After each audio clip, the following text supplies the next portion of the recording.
단돈 2천만 원으로 부자가 될 수 있을까요? 부자의 기준은 사람마다 다를 거예요.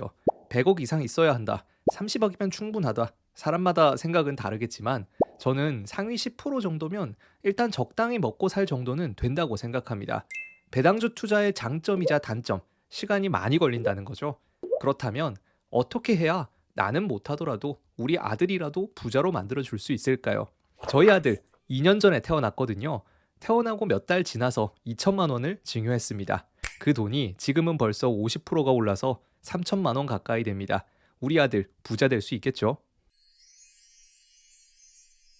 이런 거 많이 보셨을 거예요. 자산 통계를 이야기하면 가구 기준, 성별 기준, 연령대 등등 다양한 통계가 있습니다. 그런데 이 많은 통계 조사에서 잘 안 나오는 거, 다른 거 하나를 이야기해 볼게요. 우선 기본적인 것부터 볼까요? 이번 12월 9일에 발표된 통계 자료 살펴보면 대한민국의 가구 평균 자산은 5억 4천만 원입니다. 여기에서 부채를 뺀 순자산은 4억 5천만 원 정도가 됩니다. 우리 집에서 빚을 빼고 4억 5천만 원 있으면 겨우 평균이라는 거예요. 다들 돈도 잘 벌어서 벌써 평균 소득은 7,185만 원입니다. 만약에 외벌이인데 연봉이 7천 이하라면 이제 이것도 평균보다 못한 게 되었어요. 참 먹고 살기 쉽지 않죠. 이런 상황에서 평균도 아니고 부자가 되는 건 정말 힘들어 보입니다. 이 통계 자료에서 부자의 기준을 조금 러프하게 한번 얘기해 볼게요.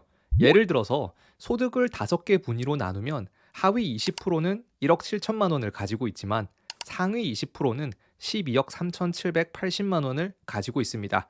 그럼 우리 집에 12억 정도가 있으면 어느 정도는 돈 좀 있다라고 불러도 될 정도라는 겁니다. 이것도 세대 기준으로 나눌 수 있는데 MZ세대는 자산 차이가 엄청납니다. 하위 20%는 평균 2,470만 원, 상위 20%는 8억 7천만 원을 가지고 있어요.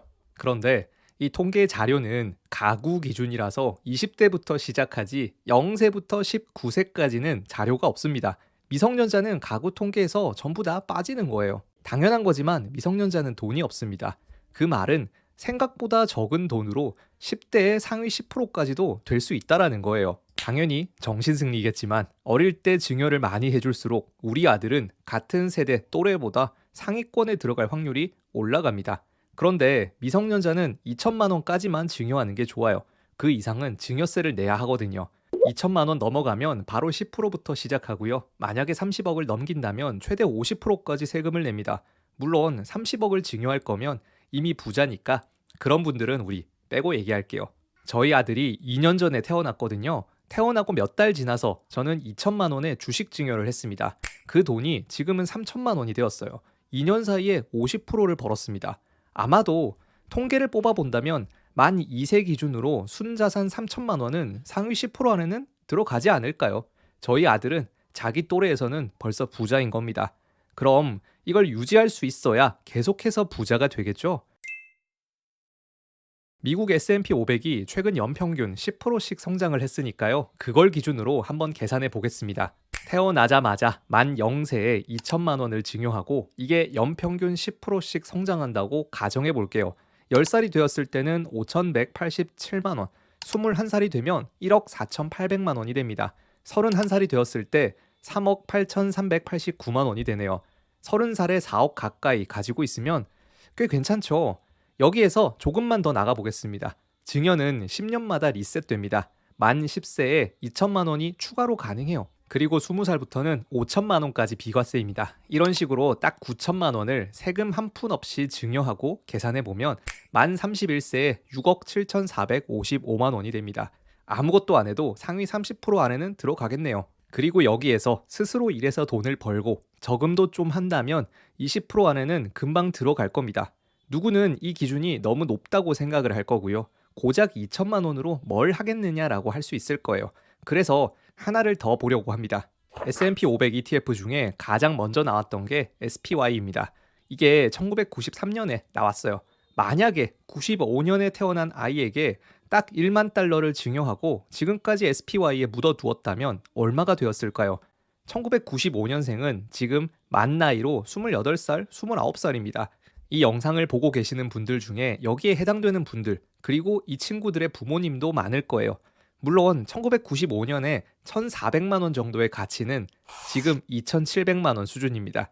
처음 시작할 때 2천만 원이랑 크게 차이는 없어요. 이것도 AI가 다 계산해 주네요.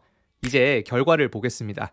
1995년 1월 8일부터 지금까지 딱 1만 달러를 투자했다면 당시의 1만 달러가 지금은 12만 달러가 되었습니다. 12배나 올랐네요. 근데 이게 끝이 아니죠. 계속해서 받았던 배당금까지 재투자한다면 17만 달러가 됩니다. 17만 달러면 2억이 넘는 돈이에요. 아까 했던 계산이랑 비슷하죠? 실제로 29년 동안 지금까지 연평균 10.13%가 성장한 결과입니다. 당연히 배당금은 재투자된 거고요. 배당이 빠지면 8.85%의 수준입니다. 이게 바로 복리의 마법이에요. 나는 지금 부자가 못 되더라도 우리 자식은 어른이 되었을 때 손쉽게 부자로 만들어 줄 수 있어요. 아까 계산 결과에서 31살에 또 5천만 원을 증여하면 7억 2천입니다. 그럼 30년간 1억 4천만 원을 증여하면 7억 2천만 원을 만들어 준다는 거예요. 자기가 알아서 취업을 하든 사업을 하든 돈을 벌었으면 10억 정도는 모으고 결혼을 하게 될 겁니다. 만약에 배우자가 똑같은 길을 걸어왔다면 정확하게는 배우자의 부모겠죠. 제 아들과 며느리는 30대 초반에 20억을 가지게 될 겁니다. 이제는 누가 봐도 부자가 된 것 같네요. 이제 실전입니다. 주식을 증여하는 방법 간단하게 정리해 볼게요. 증여 자체는 쉬운데 세금이 조금 귀찮습니다. 현금 증여는 말 그대로 2천만 원을 현금 계좌 이체하고 신고하면 되는데 주식은 평균 가격을 따져야 해요. 증여한 날짜부터 2달 전부터 2달 후까지의 기간을 평균 가격으로 계산합니다. 만약에 주가가 올라버리면 세금을 내야 하고요. 떨어지면 안 내도 됩니다. 증권사 어플마다 다를 건데요. 저는 나무증권 어플에서 2년 전에 진행했습니다.